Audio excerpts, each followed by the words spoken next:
1992 সালে ইতিহাসের যেই কঠিন ক্ষত তৈরি হয়েছিল সেটি মুছতে ৩৩ বছর পর পশ্চিমবঙ্গের মুর্শিদাবাদে গড়ে উঠছে নতুন বাবরি মসজিদ।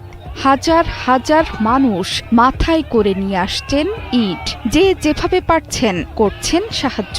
ভারতের উত্তরপ্রদেশের অযোধ্যায় যেদিন ভেঙে ফেলা হয়েছিল মুসলিমদের পবিত্র বাবরি মসজিদ, সেদিন মুসলিমদের মনোবলও যেন ভেঙে গুঁড়িয়ে দেওয়া হয়েছিল। সেই ইতিহাস মনে করে এখনো ডুকরে কেঁদে ওঠেন ধর্মপ্রাণ মুসল্লিরা।